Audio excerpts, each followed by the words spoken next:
Listo. Ok. ¿Qué es lo que vamos a revisar? Así de manera en términos del temario del día de hoy, vamos a hablar sobre la elaboración de listas de chequeo, inspecciones de puesto de trabajo administrativo y operativo, análisis de puesto de trabajo y los sistemas de vigilancia epidemiológica. ¿Cuál es el objetivo de la videoclase del día de hoy? Identificar las acciones a ejecutar desde los niveles de vigilancia, intervención y control, involucrando la ergonomía y su visión sistémica integral. Es decir, que aquí lo que vamos a clarificar es más qué se hace en los entornos de trabajo y cómo es la importancia, o en términos de estas estrategias, la importancia de considerar los tres dominios de la ergonomía: ergonomía cognitiva, organizacional y física, y considerando los tres niveles de análisis: ergonomía, microergonomía, mesoergonomía y macroergonomía. Pues dentro de las estrategias de evaluación que se utilizan encontramos las listas de chequeo, los análisis de puesto de trabajo y los análisis de trabajo y metodologías de evaluación. ¿Okay? Vamos a tratar de poder revisar varias de las metodologías y les voy a mostrar algo de ergonautas en términos de la actividad de análisis. Entonces, según el profesor Jairo Estrada, el análisis de trabajo le apunta, hablemos primero de la definición y ya les cuento a qué nivel de análisis le apunta el análisis de trabajo. Entonces, el análisis de trabajo, según el profesor Jairo Estrada, es un conjunto de técnicas usadas para describir y en algunos casos para evaluar las interacciones entre los sistemas persona-máquina y persona-persona. ¿Recuerdan cuál era la tríada de la ergonomía? Entonces, la tríada de ergonomía se fundamentaba en el análisis del individuo, ejecutando una tarea en un medio ambiente físico e interactuando con unos objetos, ¿cierto? Una máquina, unos elementos. Entonces, en ese sentido, por eso el profesor habla sobre la importancia de comprender las interacciones en relación a la persona y la máquina y la relación persona a persona. No es lo mismo eso inmerso en un contexto, ¿no? Porque no es lo mismo ser parte del sector de obra civil a ser parte del sector de hidrocarburos, ¿cierto? Esas interacciones de la persona con la máquina y de las personas son diferentes y hay que comprenderlas en términos de las organizaciones. Por eso la importancia de hacer análisis de trabajo. Los análisis de trabajo implican comprender los tres dominios de la ergonomía física y la ergonomía cognitiva asociada a la microergonomía, es decir, a los puestos de trabajo, ¿cierto? La interacción que tiene el trabajador con su puesto de trabajo en el desarrollo de su tarea, y comprender también la ergonomía organizacional desde el sector de la mesoergonomía y comprender PESTE desde el tema de la macroergonomía, ¿ok? Entonces, el análisis de trabajo, ¿qué comprende o qué nivel de análisis? Recuerden que existen tres niveles de análisis en la ergonomía: la microergonomía, la mesoergonomía y la macroergonomía. Cuando hablamos del nivel de análisis, del análisis mismo de trabajo, se comprende tanto el nivel meso como el nivel macro. ¿Okay?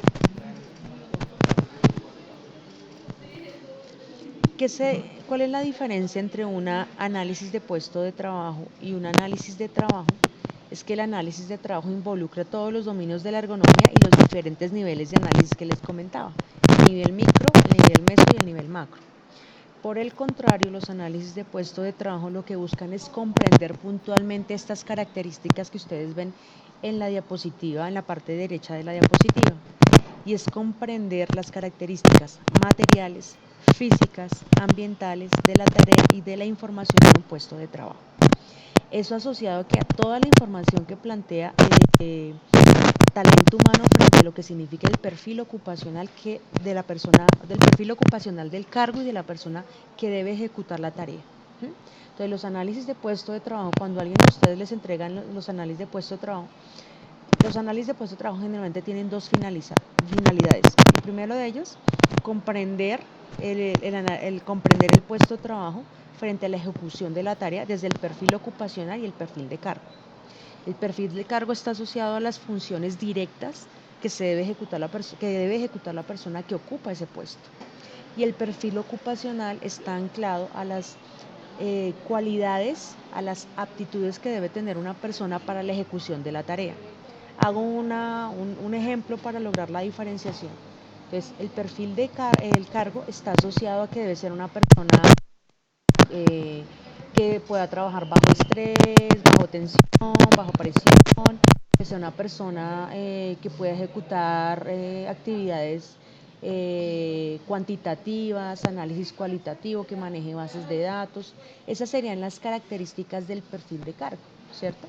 Cuando yo hablo del perfil ocupacional, que también se da claros análisis de puesto de trabajo, hablo sobre el tema perceptual. Entonces, en este mismo cargo, ¿cuánto necesita una persona en términos de visión, audición, memoria, atención para cumplir la actividad asociada a ese cargo? Entonces, la diferencia entre el perfil de cargo y el perfil ocupacional está asociado precisamente. Uno son funciones y otras son las características que el individuo que ocupa ese puesto de trabajo debería cumplir desde la percepción. Oído, memoria, atención, visión, esas serían las características. Los análisis de puesto de trabajo, cuando quieren comprender ese nivel, deberían fundamentarse en comprender esos dos elementos. Obviamente también desde qué nivel, el análisis biomecánico, antropológico, fisiológico de ese cargo. Ahora bien, el análisis de puesto de clasificación de enfermedad de tipo laboral. Allí se hace un énfasis muy fuerte en la parte fisiológica y en la parte biomecánica. Para poder hacer un análisis de puesto de trabajo, obviamente hay que hacer mediciones de puesto de trabajo, anclarlo al análisis de la persona en términos de las dimensiones antropométricas de la persona que ocupaba ese cargo, de la historia laboral de esa persona, de la antigüedad de esa. Es decir, que esas características, cuando es un análisis de puesto para calificación de origen, está mucho más nutrido y cada individuo. Es un análisis de puesto solamente para conocer las características del puesto de trabajo, pues solamente se enriquece desde esos puntos de vista. ¿Ok? Otra herramienta muy... Ay,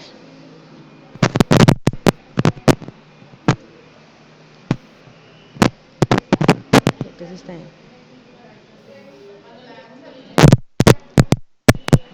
Voy a quitar el micrófono. ¿Y ese de ahí sirve? Yo esperaría que sí. Voy a subir al máximo.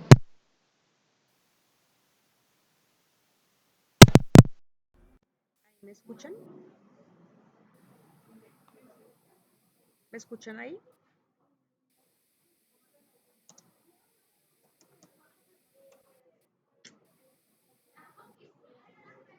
¿Me escuchan ahí? Listo, ahí sí me escuchan bien. Listo. Entonces, listo. Muy bien. Cuando vuelvan a ver también interferencia en algún otro momento, por favor me avisen. Listo. Otro elemento muy importante de evaluación en los entornos de trabajo tienen que ver con las listas de chequeo. Las listas de chequeo son herramientas rápidas que le permiten a uno verificar las condiciones mínimas de un puesto de trabajo. ¿Qué es importante? Generalmente las listas de chequeo se utilizan para puestos de trabajo a nivel administrativo, ¿sí? Incluso las ARLs, si ustedes ya conocen o son ustedes los que hacen parte directamente del equipo HCQ, tienen acceso al banco de documentos que tiene su ARL y ustedes van a encontrar listas de chequeo para implementar en sus organizaciones para el área administrativa. Pero en muchas ocasiones nosotros necesitamos listas de chequeo para implementar en otros tipos de actividades que son más operativas, que no son literalmente con el uso de computador o pantalla de cómputo. ¿Cómo se debería construir una lista de chequeo? Lo primero debería ser generando una revisión bibliográfica frente a lo que existe ya. Si existen ya listas de chequeo asociadas a esa actividad que usted está analizando y cuáles deberían ser los requisitos para evaluar ese puesto de trabajo de manera rápida. ¿Mm? Si existen este tipo de listas de chequeo o usted conoce algún acercamiento, dentro de esa revisión bibliográfica se encontraron herramientas que me sirven, hay que ajustarlas al contexto, lo que les acabo de decir. No es lo mismo desarrollar una actividad de obras civiles en Bogotá que una actividad de obras civiles en Barranquilla, por ejemplo. El tema ambiental cambia y eso significa que si yo voy a hacer una lista de verificación rápida de la actividad productiva, pues voy a tener que evaluar ciertos elementos que el medio ambiente me va a obligar que el trabajador tenga, ¿cierto? Pues en ese sentido, las listas de chequeo, en la gran mayoría de las situaciones, dependiendo del contexto, hay que hacerle ajustes. Y finalmente, ¿qué hay que hacer? Hay que hacer una validación de trabajo de campo, es decir, siempre debo hacer primero una prueba piloto para validar que realmente la herramienta que se construyó está evaluando lo que yo realmente quiero que evalúe, ¿cierto? O qué elementos hay que mejorar o cambiar. Entonces, en ese sentido, cuando ya se ha hecho la prueba de campo y se ha validado, pues ya se puede entonces ahí sí implementar para hacer un análisis global de las actividades. Les voy a mostrar una lista de chequeo debido a que cuando yo cuelgo aquí la presentación no me deja cargar los vínculos. Entonces les voy a compartir mi pantalla y les voy a mostrar a ustedes una lista de chequeo para BDT, es decir, para análisis de puesto de trabajo con pantalla de cómputo. Entonces ya les voy a mostrar. Les voy a compartir mi pantalla.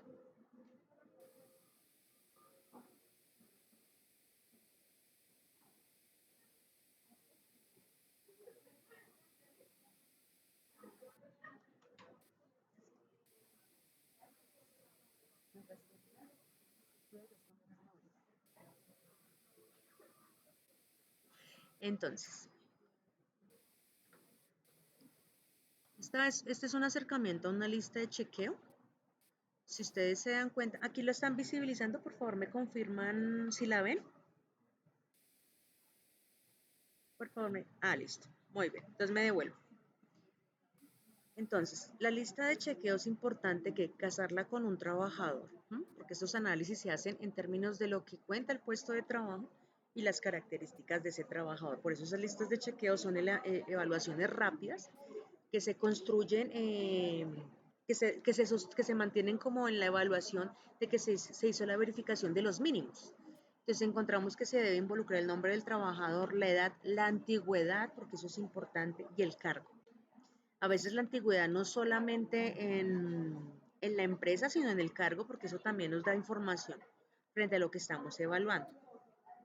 Entonces, cuando hablamos de los puestos de trabajo, entonces vamos a encontrar, por ejemplo, en BDT, ahorita les voy a mostrar que tiene la lista de chequeo y vamos a tratar de hacer un ejercicio rápido frente a las características de un puesto de trabajo, para que tengan en cuenta que se debería evaluar, por ejemplo, en un puesto del área administrativa.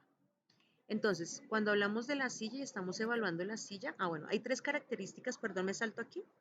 Hay tres criterios que yo evalúo: si cumple, el no cumple y el no aplica. Y hay un elemento muy importante que son las observaciones. Cuando cumple, pues no debería justificar nada porque pues realmente se cumple el criterio evaluado.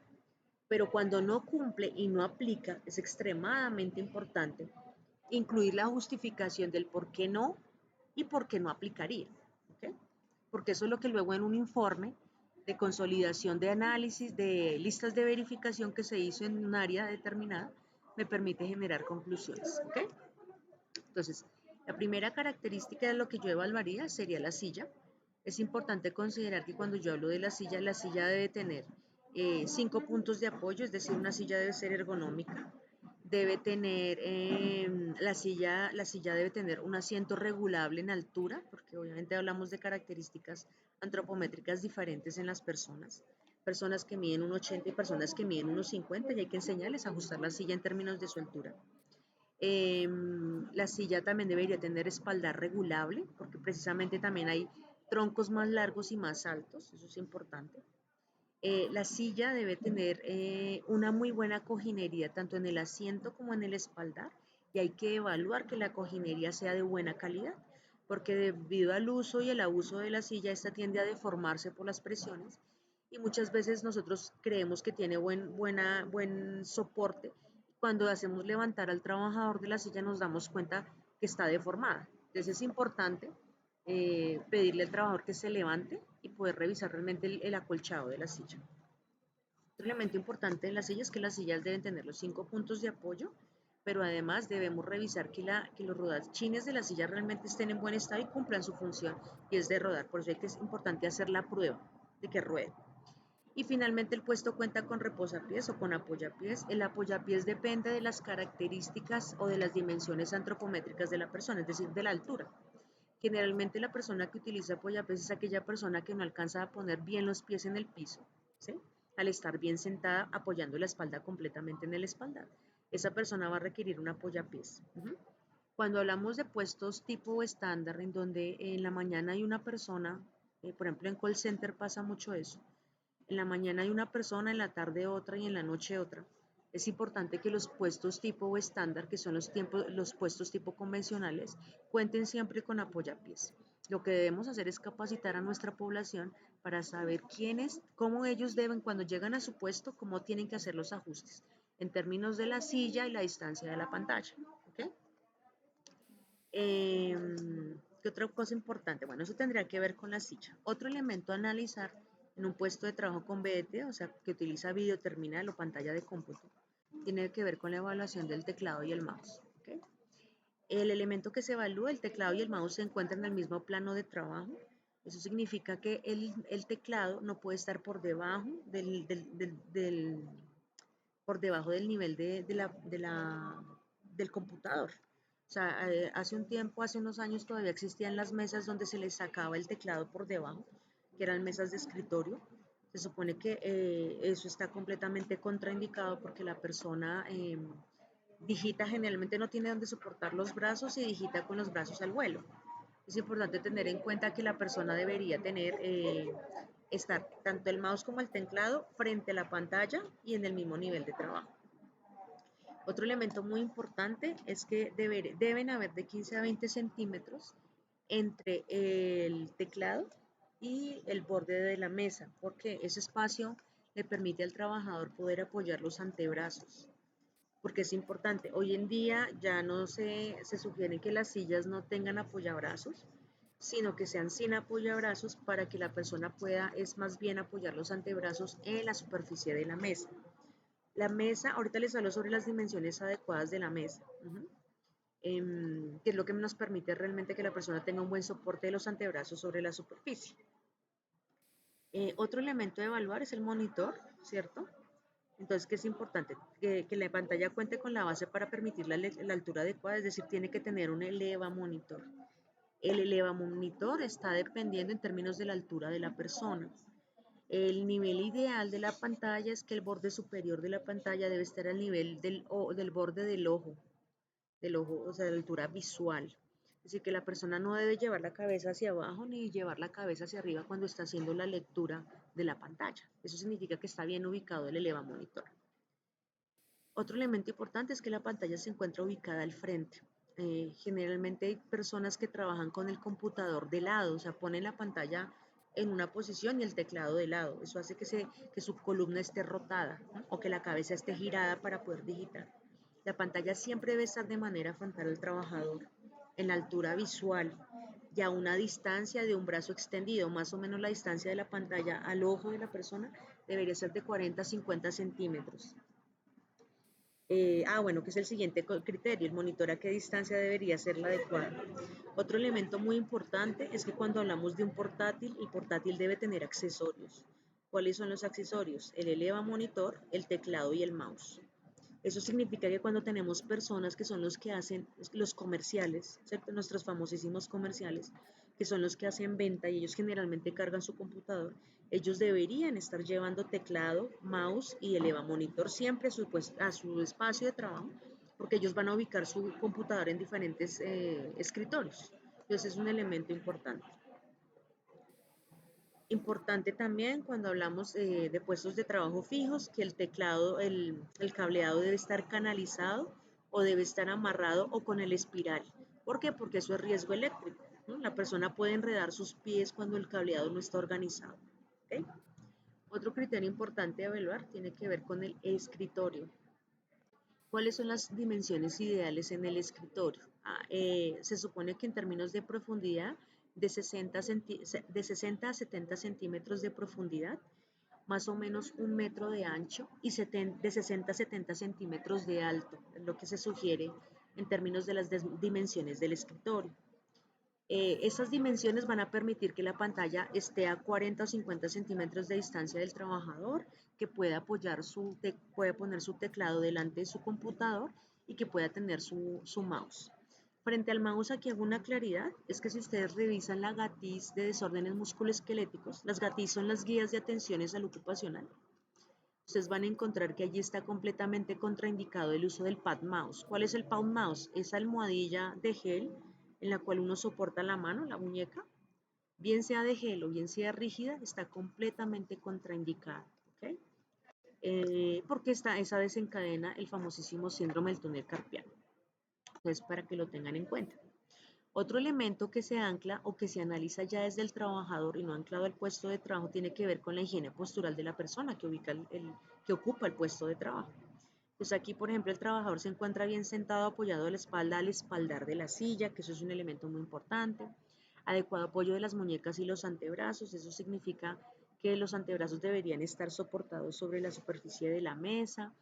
La muñeca no debería estar haciendo desviación, es decir, no debería estarse levantando hacia abajo, hacia arriba, hacia los lados, mientras la persona está utilizando el mouse. El mouse se debe utilizar el movimiento se debe realizar desde el hombro, no desde la muñeca. Por eso el pad mouse está completamente contraindicado porque no permite, lo que hace es fijar la muñeca y la persona empieza a mover el mouse con las desviaciones de la muñeca. Y eso es lesivo. Uso adecuado del teclado, eso que es importante, la persona debe aprender a digitar con todos los dedos. ¿Por qué? Porque si no vamos a generar o vamos a maximizar el movimiento repetitivo cuando la persona solamente digita con un dedo. Entonces en nuestras secretarias es un elemento muy importante. O en la área administrativa. También en el área administrativa lo ideal es que las mujeres tengan las uñas cortas, porque cuando las mujeres tienen las uñas largas generalmente paran los dedos para poder digitar y lo ideal es poder digitar con la parte gordita del dedo, la parte de la huella digital. ¿Okay? Uso adecuado del mouse, lo que les acabo de decir, el mouse debe moverse desde el hombro y no desde la muñeca porque eso genera síndrome del túnel carpiano. Y adecuado uso del descansapiés significa que tanto la rodilla, el tobillo y la cadera deben estar en ángulo recto, es decir, a 90 grados. ¿Okay? Finalmente ustedes ven aquí la fecha, la ciudad y el área y diligenciado por quién, firma del profesional y la firma del trabajador. Voy a mostrarles una fotografía de un trabajador o de una trabajadora. Mayra me está preguntando, profe, ¿esas son las características específicas que debe tener todo puesto de trabajo? Es decir, ¿son permanentes o hay muchas otras más características dependiendo del lugar de trabajo? Mayra, esas son las características, esas son las características. Si ustedes quieren encontrar más soporte, recuerden la norma técnica que les comenté al principio, están las normas, las NTC para Colombia. Ahí hablan sobre las características que deberían tener los puestos de trabajo.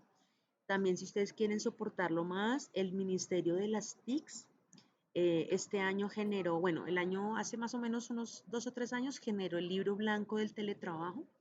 El libro blanco del teletrabajo tiene soportado la importancia de las dimensiones en términos del puesto de trabajo y eso lo podemos estandarizar para nuestros puestos de trabajo donde se usa el área administrativa. O sea, no necesariamente debe ser teletrabajo, sino significa que el Ministerio de las TICs, asociado con el Ministerio de Trabajo, ya tiene estandarizadas las características de los puestos de trabajo. E incluso si ustedes hablan con su asesor de la ERL que tenga su empresa, se van a dar cuenta que ellos ya tienen estandarizadas las dimensiones y listas de verificación donde se evalúan estos criterios ya en los puestos de trabajo. ¿Quedó claro, Mayra? ¿Se respondió tu pregunta?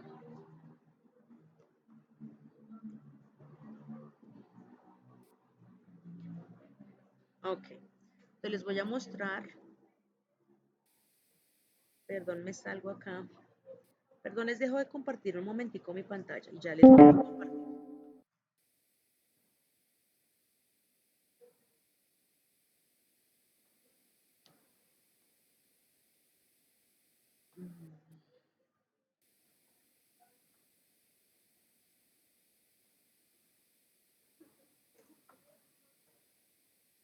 Permítanme un segundo que estoy buscando la foto que les quiero mostrar.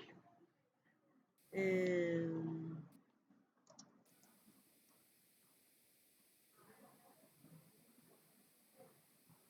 a ver.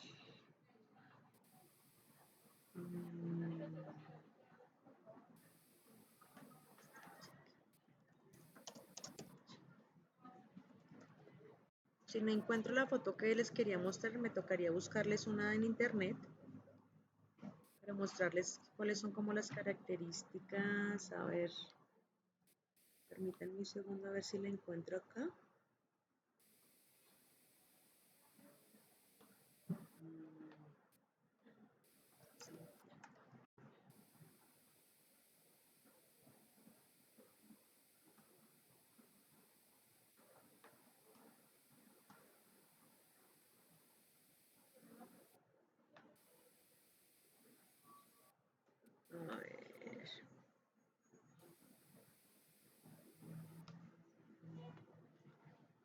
Creo que no la encuentro, la tenía.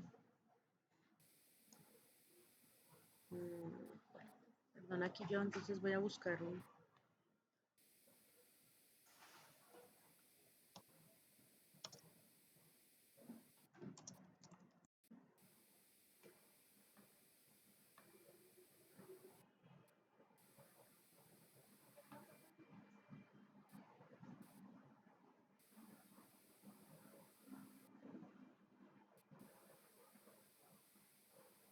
A ver, ya les comparto.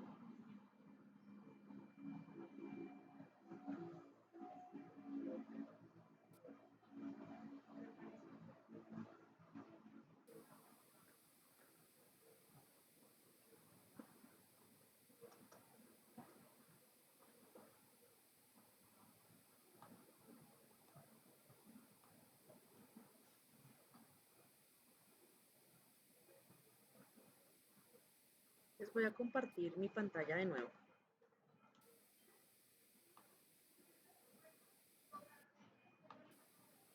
Sí, quería mostrarles una fotografía, pero no la tengo en este momento.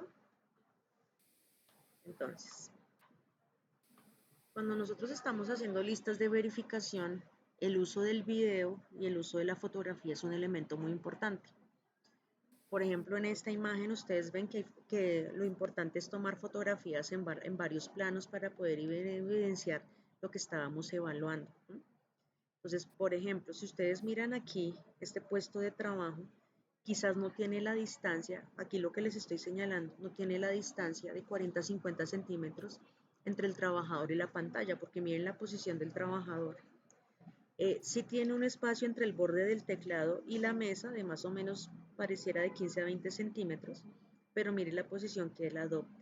Pareciera que la mesa o la posición del computador en relación a la mesa no le permite tener una buena postura, porque miren que aquí tenemos otras personas que tienen una postura completamente diferente, incluso esta persona que les estoy mostrando tiene bien apoyados los antebrazos sobre la mesa, su espalda está pareciera completamente pegada al espaldar, pareciera que la distancia es la adecuada, pero para hablar de estos posibles, tendríamos que generar la lista de verificación utilizando medidas con el metro, ¿no? El metro es un elemento importante. Aquí les hablaba de este pad mouse es viable porque no tiene la bolsita de presión que puede generar a nivel de la muñeca, entonces es viable porque se utiliza para deslizar el mouse. Pero generalmente hoy en día las mesas que se adquieren ya tienen una superficie que permite que el mouse se deslice, por ende esto no sería necesario. ¿Qué otro elemento importante? Bueno, también hay que revisar que si tenemos personas de call center, es importante que se utilice la diadema para contestar llamadas. Generalmente las diademas no son enteras, sino que son de un solo oído.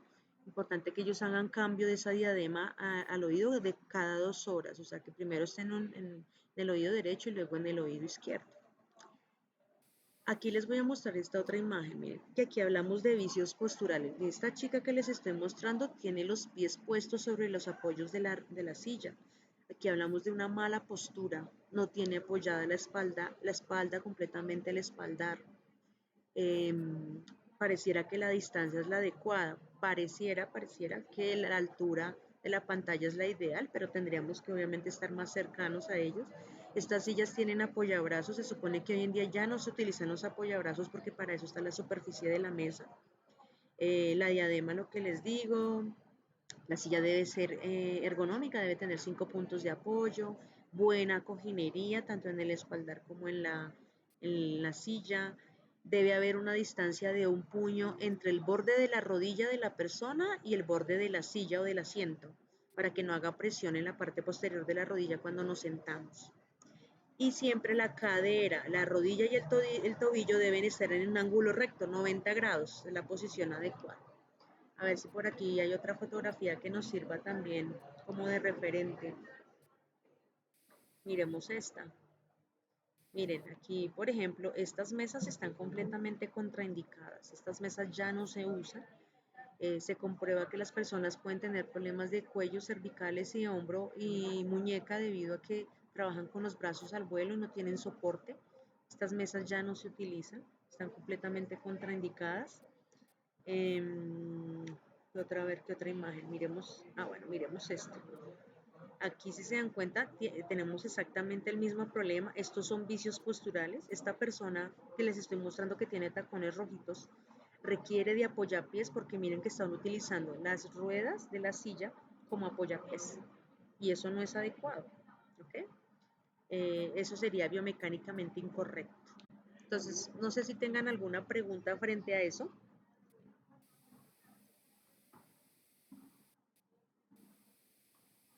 Listo, Mayra Paulín me está preguntando, profe, todas esas características son modificables, ¿verdad? Deben ser ajustables a las características físicas del trabajador. Como les decía, no es lo mismo medir un 80 o medir unos 50. Eso significa que vamos a tener que ajustar el asiento de la silla en términos de la altura para que yo logre el ángulo recto en mi cadera, en mi rodilla y en mi tobillo, ¿ok? Incluso voy a necesitar apoyapiés si soy bajita y no alcanzo a poner bien los pies sobre el piso. Y si soy alto no voy a requerir el apoyapiés, ¿ok? En caso de que haya rotación de personal, es importante capacitar al trabajador, a los trabajadores, sobre cuáles son los ajustes. Apenas se sienten en su puesto de trabajo, en su turno, ¿qué es lo primero que deberían hacer? Ajustar su puesto de trabajo en términos de sus propias características. Independientemente de que en la mañana haya estado otra persona usando ese puesto de trabajo o en la tarde llegue otra persona. Ese formato yo se los puedo compartir porque no, pues es propiedad intelectual mía. Espero por favor me den esa autoría. O sea, por favor si lo usan que me pongan el nombre. Pero igualmente sus ARLs tienen banco de documentos. Entonces, la ARL y su asesor perfectamente les puede dar un formato, una estructura y un esqueleto que les pueden utilizar para evaluar eso. No sé si tienen alguna otra pregunta frente a esto y si no, continúo. ¿Tienen alguna otra pregunta frente a la aplicación de listas de chequeo?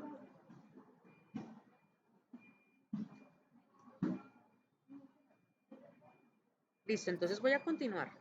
¿Ok? Listo. Entonces hablamos de las inspecciones de puesto de trabajo. Entonces hablamos ustedes van a encontrar en este link del Ministerio de Trabajo un formato descargable para inspecciones. ¿Qué diferencia hay entre una inspección de puesto operativo y una inspección de puesto administrativo? Es que en las inspecciones de puesto administrativo se centran en las condiciones del puesto y evalúan características de disconfort, o sea, ambientales, es decir, disconfort térmico, ruido y demás. Y el operativo principalmente se centra en evaluación de carga física. Es decir, el tema postural, las características de la actividad, si es multitarea, tiene esas características en términos de evaluación. En este link ustedes van a encontrar un documento que es descargable que lo pueden utilizar también como esquema. Les voy a mostrar el documento, para eso les voy a compartir la pantalla, ¿ok?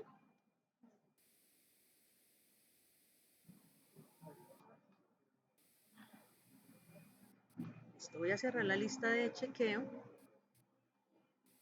y les voy a compartir el otro documento. Bueno.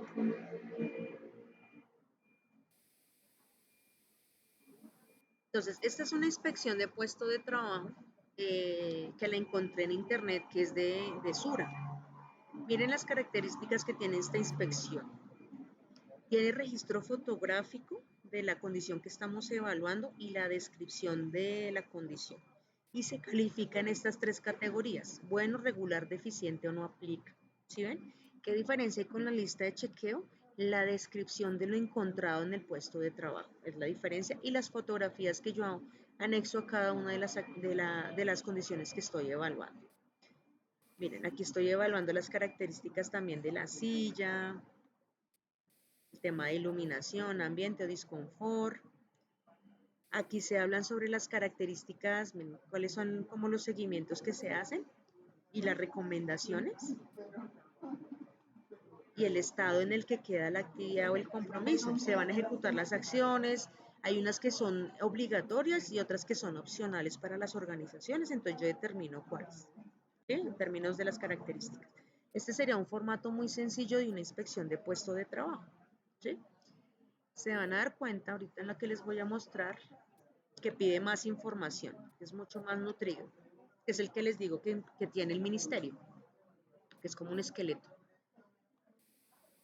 Ellos aquí le ponen lista de chequeo, pero realmente no es una lista de chequeo porque la lista de chequeo obviamente son criterios que tú le chuleas, o sea, chuleas, le das el chulito, sí, no, lo aplica, no aplica. Si ustedes se dan cuenta, esto es más una inspección por la información que les voy a decir. Pues miren, esta inspección de puesto de trabajo, este es una inspección, se van a dar cuenta que, mire, pide toda la información, dominancia, que eso es un elemento muy importante, cargo, lo que les decía, si ya ha tenido antecedentes osteomusculares, es más, a estas listas le falta, por ejemplo, si ya ha tenido accidentes de trabajo y si ya ha tenido, si le han calificado, le han identificado algún sintomatología asociado mira, está aquí, perdón, sintomatología frente a algo, alguna condición de tipo laboral. Empieza a evaluar características del cuerpo, o sea que estamos evaluando, ¿cierto? Si presenta, qué tipo de sintomatología presenta, dónde. Aquí faltaría, por ejemplo, la calificación, es decir, que calificara esa intensidad, que lo correlacionara con frecuencia, cuántas veces a la semana, hace cuánto sucedió el evento. Recuerdan que yo les mostré el cuestionario nórdico en una de las primeras videoconferencias. Aquí deberíamos nutrir esa información asociada al cuestionario nórdico, que es una encuesta de morbilidad. La relación talla y peso, que eso es extremadamente importante para dar recomendaciones frente a sobrepeso, obesidad o bajo peso. ¿Qué tipo de tareas, diligencia el cargo? Miren, y los porcentajes de la actividad en términos de tiempo efectivo. ¿Qué significa eso? Que yo debo describir si la persona digita, cuánto sería el porcentaje de esa digitación. Si son 8 horas, de esas 8 horas digita 6 horas, pues relaciona el porcentaje que sería el 80%. ¿Ok? Y si tiene alguna otra actividad de estas, pues hay que describir en términos de porcentaje. Ahora mire que hace un análisis biomecánico. Entonces describe qué tipo de movimientos realiza, hace como una selección y uno elige entre el 0 y el 1, es decir, el 0 es no lo realiza y el 1 es que sí lo realiza. Eso permite o facilita la tabulación cuando tengo muchas inspecciones. Me permite generar como un informe global dependiendo del área. Entonces aquí hablamos de riesgos relacionados ya con columna, miembros superiores, o sea, todo el tema biomecánico. ¿Ok? Biomecánico. Y aquí vienen las características ambientales, ¿sí? El tema de disconfort térmico, ruido, luz. ¿Cuáles son las recomendaciones que se generan de ese análisis y las recomendaciones para la organización? ¿Sí se dan cuenta? Y eso es mucho más nutrido, por eso es el nivel básico de evaluación son las listas de chequeo. El nivel medio serían las inspecciones de trabajo y el nivel superior de evaluación serían los análisis de puesto de trabajo. Serían como los 3 niveles. ¿Ok? Listo. Me devuelvo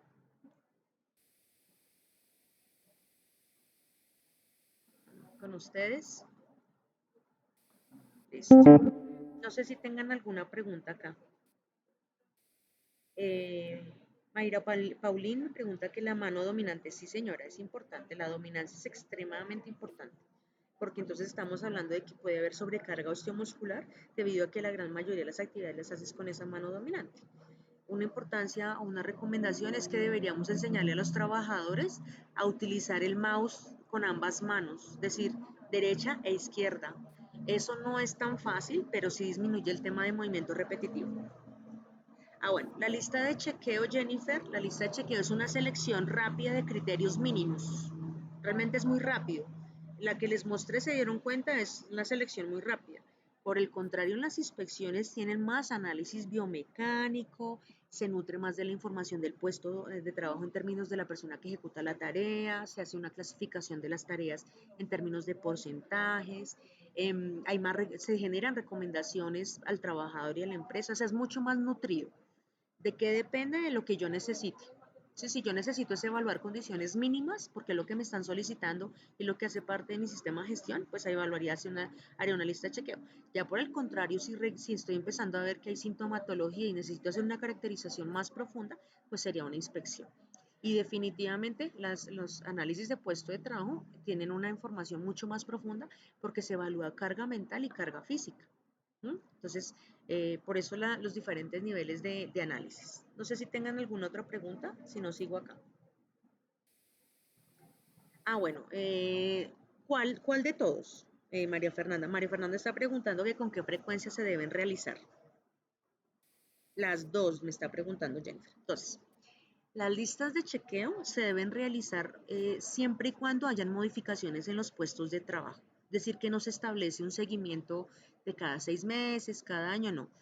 Si, por ejemplo, cambiamos sillas o cambiamos mobiliario, en ese caso yo debería implementar las listas de chequeo. Pero si ya se aplicaron las listas de chequeo y no se han hecho modificaciones en los puestos de trabajo, eh, no es necesario volverlas a aplicar. Las inspecciones dependen en términos del reporte de sintomatología. Es decir, que si empiezo a aplicar encuestas de morbilidad y estoy identificando sintomatología, tengo que aplicar las inspecciones de puesto de trabajo. Y los análisis de puesto de trabajo también dependen en términos de las solicitudes de la ARL y de las EPS. Generalmente dependen de esa información. No se aplican de manera obligatoria, sino frente a solicitudes puntuales. Las que sí deberían tenerse, sí o sí, son las listas de chequeo. Listo. ¿Alguna otra pregunta? Listo, María Fernanda. Jennifer, ¿quedó claro?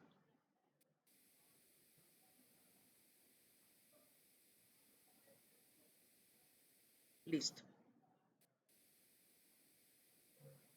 María Paulina, no señora, no necesariamente se hacen más inspecciones realmente, pero las que deberían usarse sí o sí serían las listas de chequeo. Los análisis por lo exigente y a veces lo costoso en las organizaciones no son un elemento permanente, salen es más de la medición desde sintomatología, desde lo que yo empiezo a identificar en mi población. Lo que sí debería existir son las listas de verificación, las listas de chequeo, porque esas me hablan sobre las condiciones adecuadas de todos los puestos estándar. ¿Ok? Listo. Bueno, estos son lo que les acabo de mostrar. Ahí están los informes, ahí van a encontrar los links que los pueden buscar, donde encuentran los documentos que les mostré. Listo. Hay otro elemento importante en lo que tiene que ver con vigilancia y son los sistemas de vigilancia epidemiológico. Los sistemas de vigilancia epidemiológico nacen para hacer medición, seguimiento, medición, evaluación y seguimiento a las condiciones de enfermedad de una organización. Mi postura frente a los sistemas de vigilancia es que los sistemas de vigilancia nacen cuando usted tiene algo que hacerle seguimiento en enfermedad. Por eso los sistemas de vigilancia no deberían nacer porque sí, o sea, porque no, es que me lo exige la ARL para horas extra. Porque si yo no tengo nada que vigilar, no deberían hacer un sistema de vigilancia. Si usted ha sido muy juicioso en la aplicación de encuestas de morbilidad, en exámenes de ingreso, egreso y periódicos, ha sido muy juicioso en el tema de estrategias preventivas, programa de hábitos de vida saludables, programa de pausas activas, programa de pausas cognitivas, usted ha trabajado mucho en el tema de, ojalá gimnasia laboral, pudiéramos hacerla en las organizaciones, pues si usted ha sido muy juicioso en todas esas listas de verificación, ha dotado los puestos de manera adecuada con los elementos que se requiere, ha capacitado a sus profesionales en higiene postural, les ha enseñado a hacer higiene postural, ha trabajado todo el tema de seguridad basada en el comportamiento. O sea, si usted ha trabajado todos esos frentes, no va a tener población enferma, entonces no sería necesario construir un sistema de vigilancia. ¿Por qué les digo esto? Porque sostener un sistema de vigilancia epidemiológica es costoso. Es costoso porque hay que estar haciendo recolección sistemática de la información, haciendo análisis estadístico, haciendo planeación, seguimiento, retroalimentando pues nutriendo los indicadores y retroalimentando las estrategias. Y es desgastante un sistema de vigilancia epidemiológica. Por eso los sistemas de vigilancia epidemiológica no nacen de primera mano, sino nacen es como resultado después de que empiezo a identificar que mi población empieza a tener sintomatología, bien sea osteomuscular, auditiva, no sé, de las condiciones que yo esté identificando en mi entorno de trabajo, ahí sí construiría o generaría un sistema de vigilancia epidemiológica. Eh, Dentro de lo que encontramos en la literatura, los sistemas de vigilancia epidemiológica se componen, estos serían como sus momentos, ¿no? Lo primero es hacer un análisis global o sea, observar qué tiene la empresa, qué información tiene, cuál no cuenta, hacer un análisis de todo eso, de lo que les comentaba, indicadores de ausentismo, indicadores de accidentalidad, todo lo que puedan tener en enfermedad, o sea, todos los casos, todos los exámenes de periódicos, toda esa información que yo tengo en la organización, yo la analizo para luego hacer una recolección de todo eso y determinar qué tengo que aplicar, qué me falta para nutrir el sistema de vigilancia y saber qué tiene la empresa, ¿cierto? Después de todo eso, yo hago un análisis examinando esos datos. Acá es muy importante que la empresa sea muy juiciosa nutriendo sus bases de datos.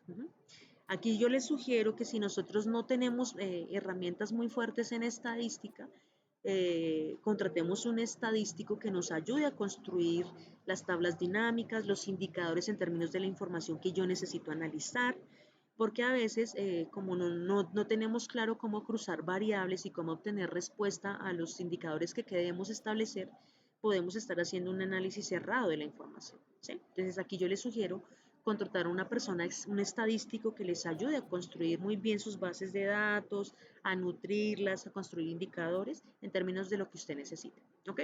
Ya nosotros, es nuestra responsabilidad hacer el siguiente paso, que es la interpretación de esos datos. Nosotros aquí podemos tener datos quanti y quali, ¿no? No solamente cuantitativos, sino también cualitativos de toda la organización. Y la interpretación, es importante que nosotros aprendamos a hacer esas interpretaciones juiciosas y a conocer y poder interpretar indicadores, ¿ok? Y luego, a partir de esa información, yo determino la distribución de esa información, es decir, qué áreas están disparadas, si esos datos me están diciendo que, por ejemplo, en los meses, en la flora, los indicadores de ausentismo se disparan, por ejemplo, en época de San Valentín y fecha de la madre. ¿Por qué? Porque la producción se dispara debido a que la demanda se hace mucho más alta, entonces las personas van más tiempo, más de 8 horas diarias a trabajar, por ende allí es el resultado de eso. Entonces, la distribución me permite determinar qué estrategia yo debería implementar si conozco esas características de mis datos, qué áreas son las que están disparadas, si es por género, cuál es el género que está disparado, ¿sí? Entonces, esto es lo que me permite ya luego hacer la distribución en términos, conocer la distribución en términos de los datos. Y finalmente, pues obviamente mirar la distribución de la enfermedad para poder generar las estrategias que yo considere pertinentes, ¿no? Desde el tema preventivo, desde prevención primaria, secundaria o terciaria, o desde promoción, ¿ok? Estos son los objetivos en términos generales que se establecen en los sistemas de vigilancia. Si usted entra a su ARL, va a encontrar que ellos ya tienen incluso una estructura de sistema de vigilancia. Lo que hace uno es, ese esqueleto lo nutre con la información de su organización. Entonces eso ya existe, ya lo tienen las ARLs muy bien estructurado. Aquí les traigo una propuesta muy interesante y es que revisen bueno, México es líder en algo que se llama sistemas de vigilancia epidemiológico inteligentes. ¿Qué significa eso? Resulta que México estandarizó un modelo de vigilancia epidemiológica desde la inteligencia porque se nutre más no solamente de la información que tiene la organización, sino también se nutre de toda la caracterización, por ejemplo, sociodemográfica, el tema cultural, las características del sector, es decir, lo político que modula el sector, el tema de la información que me da los medios de comunicación, las características donde se desarrolla infraestructura, donde se desarrolla la actividad, el tema de formación de los trabajadores, se involucra, por ejemplo, todas las pruebas, todas las guías o las pruebas de campo o de laboratorio que se hayan hecho frente a enfermedades, accidentalidad y las características donde se ejecuta la tarea, el tema ambiental.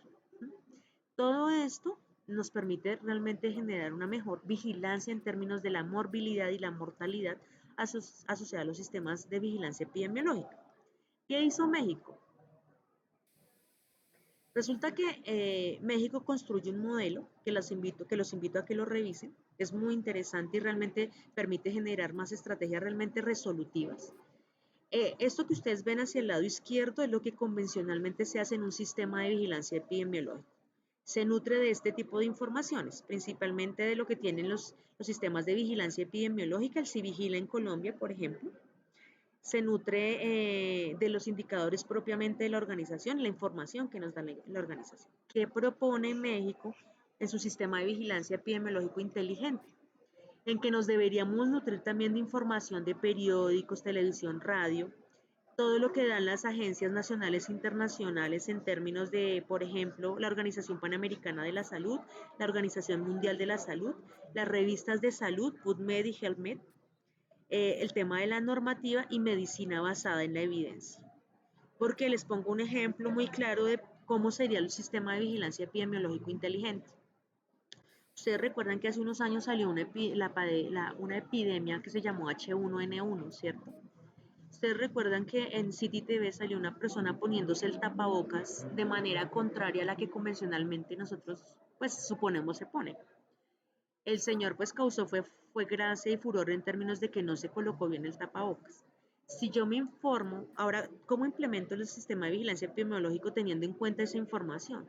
En que si yo me nutro de todas las noticias, radio y demás, ¿cuál sería la primera estrategia que yo generaría para controlar o poder por lo menos disminuir ese factor de riesgo cuando veo esa noticia? En hacer una capacitación en donde le enseñe a mis trabajadores y a las personas que hacen parte de mi organización cómo ponerse un tapabocas de manera adecuada. Se supone que el tapabocas en ese momento era el primer elemento de barrera para que usted no contagiara a otros, pero tampoco se contagiara a usted, a usted en caso que estuviese en un entorno donde habría la posibilidad de que existiera el virus, ¿cierto? Entonces, lo que sugiere México es que si yo me nutro de todos esos portales de información, yo voy a generar estrategias porque conozco los comportamientos de la población. Entonces, por eso les comentaba que un sistema de inteligencia epidemiológica se soporta no solamente en la información interna de la organización, sino de otros elementos que se nutren. No sé si tengan alguna pregunta acá.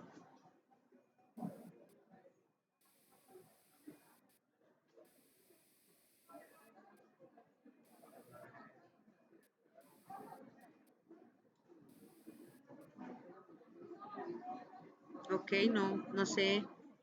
Amparo, Diana Carolina, John Jairo, Karen Linet, Caterín, María Fernanda. María Fernanda dice que no. María Fernanda dice que sí. Mayra que no, John tampoco, Karen tampoco, Jennifer tampoco, Mayra Tatiana y Mayra Paulín. ¿Preguntas? Jennifer, ¿preguntas? A Jennifer me dice que no.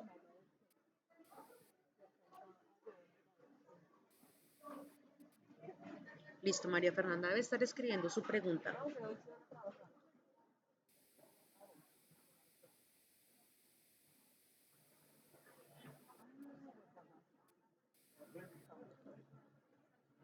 Bueno, mientras María Fernanda nos pone, voy a buscar la página que quiero que revisemos de cierre, donde están las metodologías de evaluación. Quiero que comprendan un poquito cuáles son las metodologías de evaluación.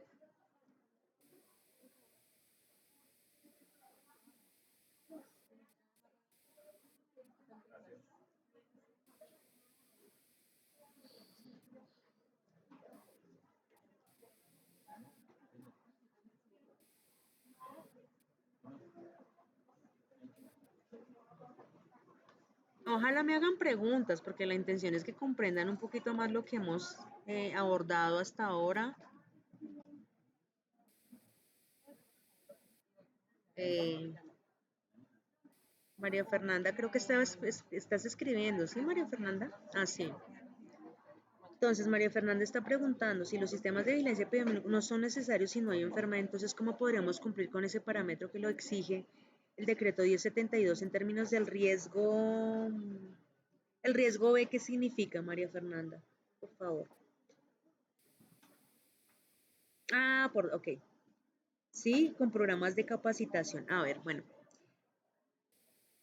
no es que los sistemas de vigilancia no sean necesarios, son necesarios siempre y cuando haya algo que vigilar. Se supone que nuestras matrices de riesgo, si tienen identificado el riesgo, tienen la estrategia anclada a ese riesgo, ¿cierto? Entonces allí estarían los programas de capacitación. Si yo sé que hay riesgo químico, ¿cierto? Identifico el riesgo en la persona, en la fuente, en el medio y en la persona y en el individuo, ¿cierto? Significaría que en la parte de intervención yo ya generaría estrategias de intervención, bien sea desde capacitación, o sea, las estrategias estarían implementadas exactamente a los mismos tres niveles, persona, fuente y medio, ¿cierto? Entonces mi pregunta es, para poder hacer este tipo de estrategias, ¿es necesario generar un sistema de vigilancia o puedo hacerlo desde sencillamente desde la matriz? Te hago la pregunta, María Fernanda, a ver si tú me ayudas a clarificarlo.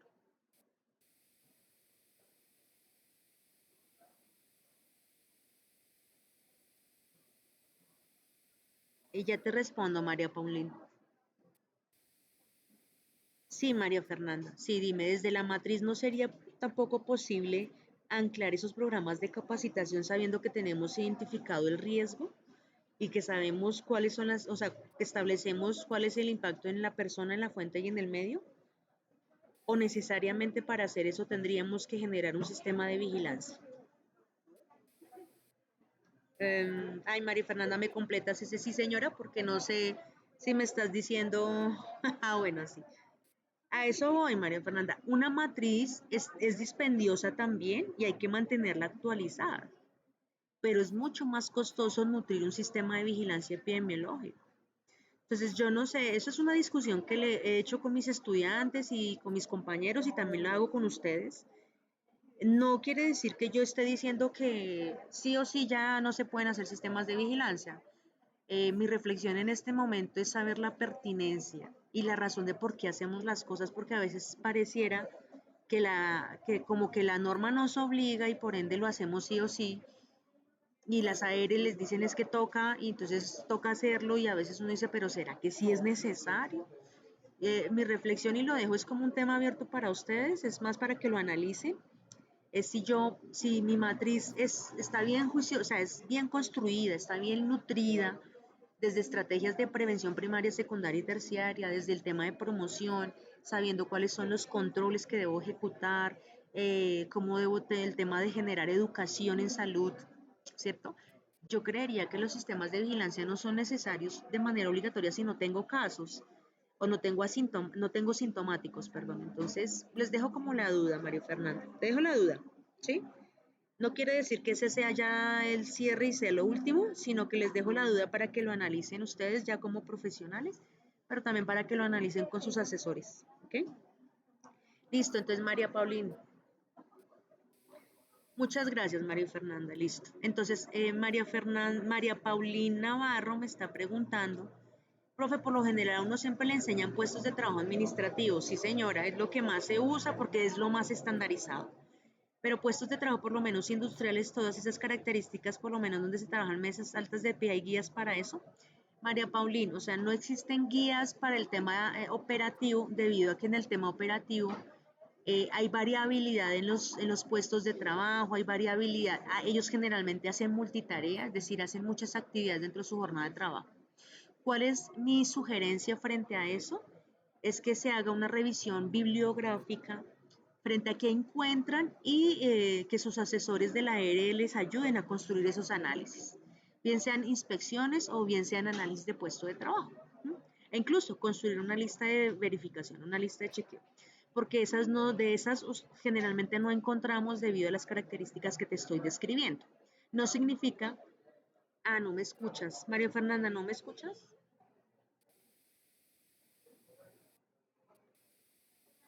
Tengo el volumen al máximo.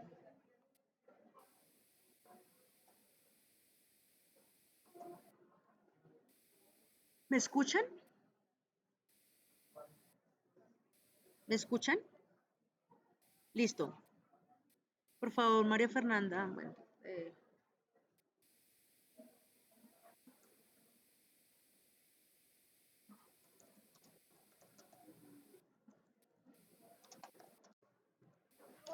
entonces, retomando lo que me estaban preguntando María Paulina.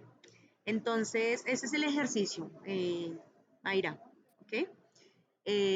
Hacer una revisión documental, mirar qué existe, mirar qué tiene la RL y si se requiere construir una lista de verificación, pues obviamente se construye, la inspección y los análisis también se ajustan en términos de la actividad. Bueno, por ahí me estaban haciendo otra preguntita más arriba, me voy a subir al chat. A ver, me dicen, ok. Entonces, María Paulín me pregunta, me queda la duda, por lo menos en ese caso las mesas deben ser modificables. ¿Me confirmas, me aclaras un poquito esa duda? No me queda claro. ¿En qué casos las mesas deben ser modificables? En el área industrial? ¿Es lo que me estás preguntando? ¿En el área industrial? Ah, ok. No, es que el tema industrial es un poco más complejo. Es complicado, por ejemplo, las bandas transportadoras, que las bandas transportadoras se ajustaran a las personas en diferencias de tamaño, ¿cierto? Ahí, ¿qué haría yo? Elevaría al trabajador. Es lo que generalmente se hace. Las bandas transportadoras, como no son tan fáciles de ajustar, por ejemplo, en términos de las dimensiones de un individuo, lo que se sugiere es modificar al individuo, o sea, la intervención se hace en el individuo. Entonces, lo que se hace es que se eleva al trabajador en un plano para que alcance la mesa. ¿Mm? Y si el trabajador es muy alto y la banda, pues la banda transportadora es baja, o hay que hacer un rediseño de puesto de trabajo, eso depende, o lo que se hace es bajar el plano de trabajo del trabajador, es decir, el trabajador se sienta. Pero que quiero que tengan en cuenta, cuando yo hablo de diseños de puesto de trabajo, los diseños de puesto de trabajo nacen de las características antropométricas de mi población. Eso significa que yo debería poder tomar las dimensiones de mi población y saber cuáles deberían ser las dimensiones de mis puestos de trabajo, ¿cierto? Porque recuerden, una de las premisas en ergonomía es que el puesto de trabajo se tiene que ajustar al trabajador y no el trabajador al puesto de trabajo. Entonces, lo que uno mira es costo-beneficio, es decir, qué implicaría hacer un rediseño de puesto de trabajo o si la intervención la hago en el trabajador. Entonces, es más como la reflexión que te hago, María Paulina. Mayra. No sé si tengan alguna otra pregunta, por favor, si tienen preguntas, háganmelas. Si no, entro para que, bueno, creo que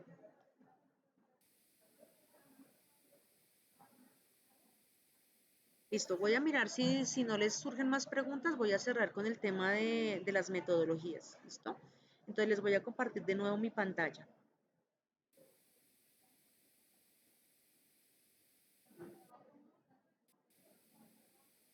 Listo. Perdón que me está cargando Ergonautas, quiero que entren a esta página, que es www.ergonautas.upb.upp.es. A ver si me la deja cargar, porque está extraño. Ah, no, sí. Esta era la página que en algún momento yo les comentaba que ustedes van a encontrar. Aquí dictan cursos, si a alguno le interesa, son cursos online, es de España, porque esta página viene del Politécnico de Valencia, Universidad Politécnico de Valencia. Aquí encuentran información, incluso cursos que les pueden servir para cualificarse en muchos elementos. Esta página, como les digo, cuenta con mucha información. Usted puede registrarse de manera gratuita y hacer uso de los software de las metodologías hasta cierto nivel. Es decir, les permite ingresar datos, pero no les permite, por ejemplo, descargar la información en un informe, porque para eso hay que hacer un pago anual, que más o menos creo que está como en 1.500.000 a nivel pesos colombianos, pero pueden usarlo de manera gratuita. Ustedes pueden aquí acceder al foro y hacer preguntas, ellos están muy pendientes de ustedes. Lo que quiero es que miremos aquí en la página son las metodologías de evaluación. Dentro de las metodologías de evaluación vamos a encontrar todas las que ustedes consideren. Incluso aquí van a ver listas de chequeo, también van a encontrarlas acá en esta página. Entonces les quiero mostrar, por ejemplo, dentro de los métodos encontramos NIOSH. Les voy a mostrar NIOSH. Es una de las metodologías que se usa para manipulación manual de carga, para evaluar manipulación manual de carga. Usted puede utilizar el software, pero para eso tiene que estar inscrito, entonces se inscribe, o sea, se registra y luego puede ingresar como usuario gratuito. Y en el registro es gratuito y le va a permitir utilizar el software. En este momento yo no estoy como usuaria, entonces no podemos ver el software, pero lo invito a que entre y obviamente indague sobre la página y lea sobre la página. Entonces, ¿por qué es importante Nayos? Porque Nayos se evalúa el levantamiento de carga para tareas en planos de un solo plano, es decir, la persona tiene el mismo plano de trabajo, o para personas que hacen multitarea, es decir, hacen levantamientos de carga en diferentes niveles de trabajo o planos de trabajo, desde el piso hasta por encima de la cabeza. ¿Okay? Aquí se describe todas las características de la metodología, habla, por ejemplo, la importancia del levantamiento estándar, qué significa un levantamiento estándar. Dice, la metodología dice que una persona debería estar levantando la carga más o menos a 25 centímetros de distancia de la persona, ¿no? Y la altura en la que debería estarlo levantando a 75 centímetros, es decir, que la superficie donde debería estar la carga es a esa altura. Ya por debajo o por encima se considera lesiva en términos del plano de trabajo. Nayos se fundamenta en que ellos establecen que el peso máximo de levantamiento son 23 kilogramos, que sería peso seguro, ¿okay? Y utiliza todas estas variables para determinar el peso ideal en términos de levantamiento. Ahí describen cada una de las variables y nos permite identificar el nivel de riesgo cuando nos dé el resultado. Esto es igual que la semaforización que nosotros utilizamos en los entornos de trabajo. Verde significa bajo riesgo, amarillo mediano riesgo y rojo alto riesgo. Entonces el valor que nos da nos indica que la actividad que estamos analizando en qué nivel de riesgo está. Otro elemento muy importante que tiene Nayos es que permite la evaluación de levantamiento en multitarea, lo que les decía al principio, que son las sumatorias de una serie de variables de manera individual, o sea, primero se saca la información en cada tarea, luego se halla el factor de riesgo para toda la sumatoria de todas las tareas y nos permite hallar el índice de levantamiento compuesto, es decir, también nos permite categorizar el valor en términos de esto que les acabo de decir, verde, amarillo y rojo. ¿Okay?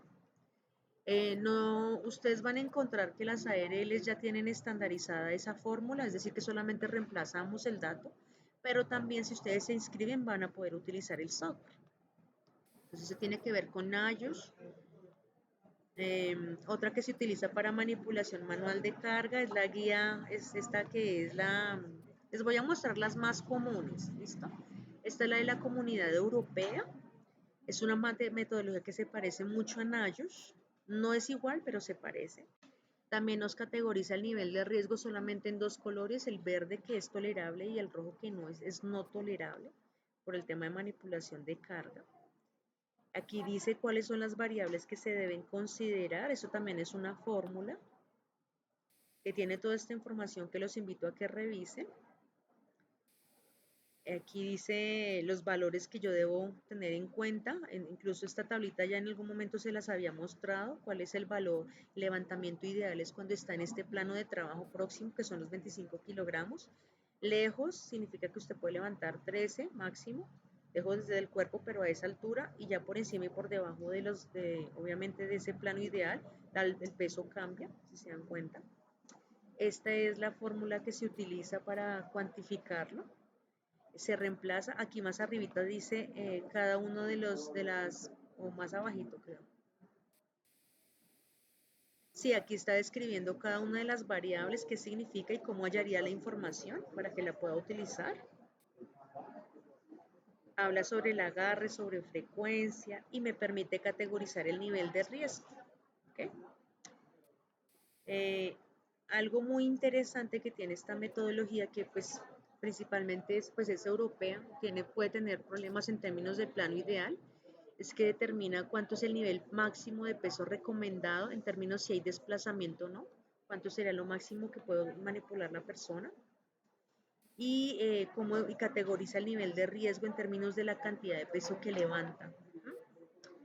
Y hace un análisis cualitativo, es decir, características de la carga, entonces son preguntas que se hacen en términos de lo que se manipula, eso también nos permite generar una información más global del análisis y finalmente preguntas al trabajador, ¿cierto? ¿Quién es el que realiza la tarea? ¿Y cuáles son las estrategias correctivas que sugiere la metodología? Pero esas las que sugiere porque existen muchas más que nosotros podemos implementar, ¿ok? También existe el software gratuito, usted también puede tener acceso a él, mire, en la parte de arriba, siempre y cuando se inscriba. Listo. Vamos a otra de las metodologías. Listo. Las de evaluación de postura que son que son más conocidas. Ay, Dios mío.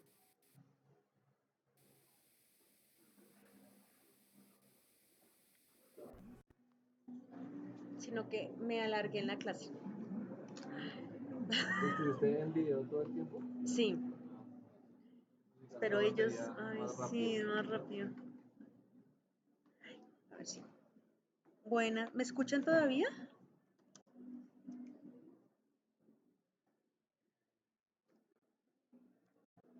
¿Me escuchan? Ay, Dios, no me escuchan. Ok. No. Ah, sí, voy a entrar de nuevo. Me tocaría unirme otra vez a ver si se cortó la. Como si me hubiera salido.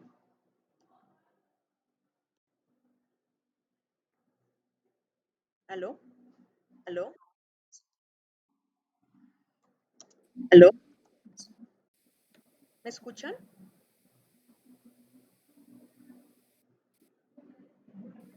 Ah, listo. Muy bien. Listo. ¿En qué nos quedamos? ¿Qué me alcanzaron a escuchar? Alcanzaron a escuchar, íbamos para Rula, ¿cierto? Y Reba. Ok. Entonces, hay otras metodologías. Es que se me descargó el computador y no le alcancé a poner el cargador, entonces, qué pena con ustedes. Listo. Reba, Rula y OWASP son metodologías que se utilizan para evaluación de carga postural. ¿Qué significa carga postural? Postura. Evalúan literalmente a postura. Reba y Rula se parecen mucho porque dividen el cuerpo en grupo A y grupo B, es decir, fragmentan el cuerpo para poderlo evaluar.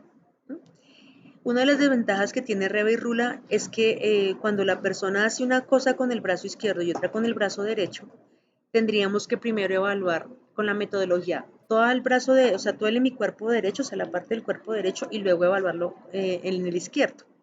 Eso hace que la metodología sea altamente dispendiosa. Si ustedes miran la metodología le da puntuación a cada segmento del cuerpo, seleccionando que le da una puntuación de 1 a 4, por ejemplo, en el hombro, dependiendo la posición en la que está el trabajador. Es decir, si nosotros estuviéramos analizando al trabajador en esta postura que les estoy mostrando. Ay, perdón, no me ven. Perdón. Les vuelvo a compartir pantalla. Qué pena, es que me salí y no alcancé a ver. Perdón.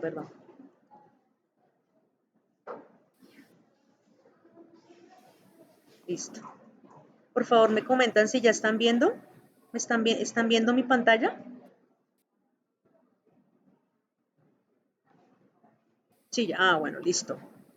Entonces me devuelvo. Estamos en Rula. En Rula también ustedes pueden utilizar el software, lo pueden utilizar de manera gratuita hasta cierto nivel. Entonces, como les comentaba, Rula y Reba dividen al cuerpo en grupo A y grupo B. Entonces, lo importante es que miren, permite evaluar cada parte del cuerpo y calificarlo de 1 a 4. Por ejemplo, en este caso, si nosotros estuviéramos evaluando el hombro de este trabajador en esta postura, yo miraría la posición del hombro y en términos de lo que me ofrece la metodología le pondría la calificación o 1 o 2 o 3 o 4, dependiendo cómo esté. La metodología igualmente nos da la posibilidad de sumarle puntuación si la posición de los brazos están así, así o así. Aquí está la descripción cuantitativa y nos dice en qué puntuación le pondría en términos de los rangos de movimiento. Entonces, esto que les estoy mostrando serían los rangos de movimiento y esta sería la imagen que yo seleccionaría el valor 1, 2, 3 o 4, dependiendo de lo que considere. ¿Ok? Y estos serían los adicionales. Cada una de las partes del cuerpo que evalúa nos permite eso, nos da la imagen, nos da la descripción cuantitativa y nos permite seleccionar una puntuación. ¿Ok? Eso al final en cada uno de los segmentos del cuerpo, tanto en el grupo A como en el grupo B, nos permite luego unificarlo en estas tablas para luego finalmente establecer el nivel de actuación o el nivel de riesgo, que era lo mismo que les decía en las otras metodologías. Verde, que es aceptable, amarillo, que está como en la parte media, y rojo, que es inaceptable. ¿Ok? Entonces, entre REVA y RULA es que hay diferencia. REVA utiliza agarre, RULA no utiliza agarre. Entonces, si yo tengo un trabajador en donde la persona utiliza herramientas, sería mejor REVA, ¿ok? Si no, sería mejor RULA. Entonces, en ese sentido. Según lo que me estaba preguntando Jennifer. Aquí también vamos a ver, en términos de postura, vamos a ver REVA, que era la que les decía. Es muy parecida a RULA, divide el cuerpo en dos hemicuerpos. También lo categoriza por rango de movimiento, está la descripción cuantitativa, la puntuación que yo selecciono y la imagen que le voy a calificar al trabajador. La diferencia es que aquí involucra agarre, lo que les decía, califica el agarre bueno, regular o malo. Y lo describe y nos permite darle una puntuación. Entonces esa sería la diferencia entre REVA y RULA.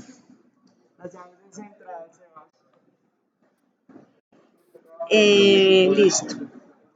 En evaluación de postura también encontramos OWASP, que es otra de las metodologías que se utiliza mucho en los entornos de trabajo. La ventaja que tiene OWASP sobre REVA y RULA es que primero esta está diseñada para manipulación de carga y segundo, evalúa a la persona de manera completa en su cuerpo, es decir, si por ejemplo la persona aquí viendo brazos dice que un brazo está bajo y el otro elevado, me permite evaluar eso. En cambio, RULA y REVA no me lo permite. Entonces, esa es la ventaja. Y incluye el tema de manipulación de carga. Cuánto es el peso y nos da puntuación. Y también nos permite categorizar el nivel de riesgo como un semáforo, establecerlo en estas tablitas para establecer el nivel de riesgo y obviamente en las estrategias de intervención. ¿Ok? Voy de manera rápida por cada uno de los métodos y ahorita les resuelvo dudas desde la generalidad, porque aquí sí es importante, de los generales, aquí sí es importante que la persona que está aplicando la metodología esté cualificada y conozca del tema. ¿Okay?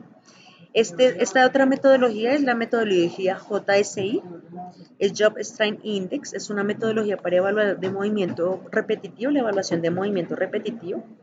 También tiene una serie es una fórmula con variables. Perdón, a ver si aquí les muestro primero la fórmula. A ver.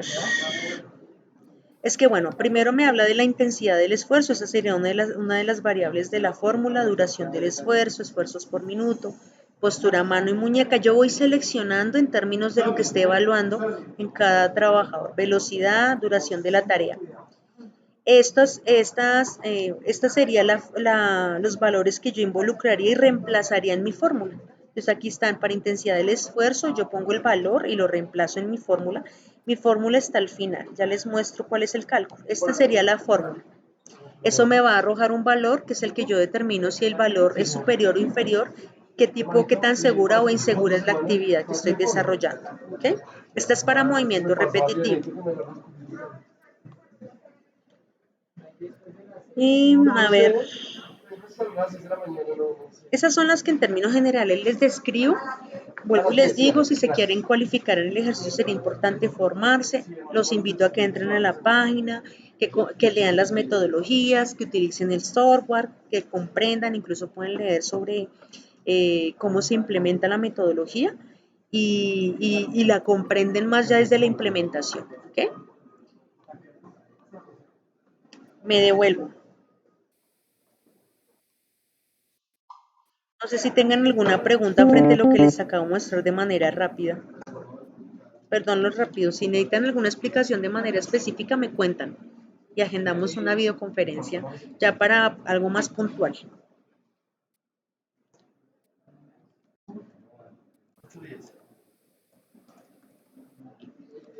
¿Preguntas? Cuénteme si tienen preguntas. Amparo, John Jairo, Diana Carolina, Karen, Caterine, Caterine Lisset y Caterine Panadero, María Fernanda, María Pauline, Mayra Tatiana y Jennifer.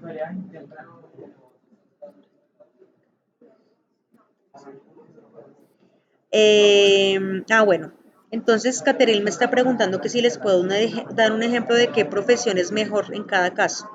No está asociado a la profesión, sino al riesgo inminente en la tarea. Es decir, si la tarea que yo estoy analizando, el predominio es movimiento repetitivo, pues debería utilizar una metodología que me mida movimiento repetitivo, ¿cierto? Como JSI o como la lista de chequeo de Ocra. Si por el contrario lo que yo quiero evaluar es manipulación de carga, pues entonces debo utilizar una metodología que evalúe manipulación de carga. ¿Cuál está ahí? NIOSH, OWASP, que son metodologías para eso. Incluso el de la Comunidad Europea también. Si lo que yo necesito es, por ejemplo, evaluar postura, entonces yo utilizo REVA o RULA.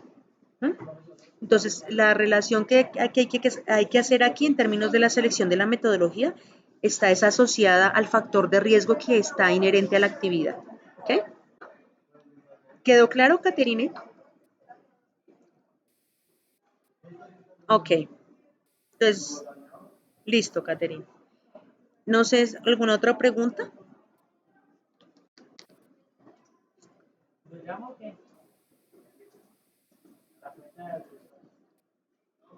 Bueno, Mayra Paulín me pregunta que si hay dos factores en una misma actividad. Entonces, hay dos soluciones. Hay algunas metodologías que evalúan más de un factor.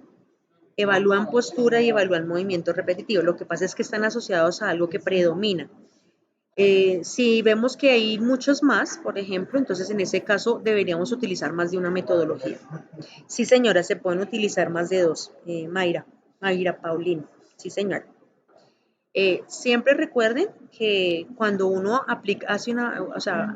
mide el riesgo con una metodología, es importante si se hace la intervención, volver a medir con la misma metodología con la que inicialmente se midió. Es decir, no seleccionar otra, porque de lo contrario no vamos a saber si las intervenciones modificaron el nivel de riesgo. ¿Ok? No sé si tienen alguna otra pregunta. Listo, Mayra. Muy bien. ¿Alguna otra pregunta? Jennifer, María Fernanda, Caterine Lisset, Karen, John, Diana. No. Ok. Amparo. Listo. Entonces, como no hay más preguntas, entonces me despido. Bueno. Yo les estaré agendando la siguiente y la última. Bueno, Jennifer, sí. Señora.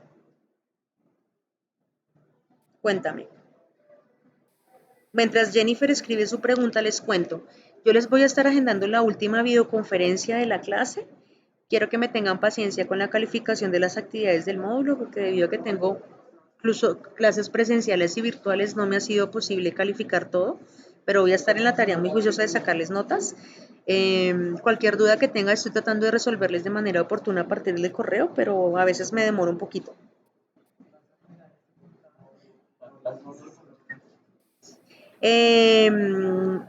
Bueno, esta videoconferencia yo la estoy grabando por Ocam, entonces la idea es poder subirles el video a YouTube para que lo puedan ver. Igualmente va a quedar grabado con Canvas, o sea que van a tener dos opciones de verla, Jennifer.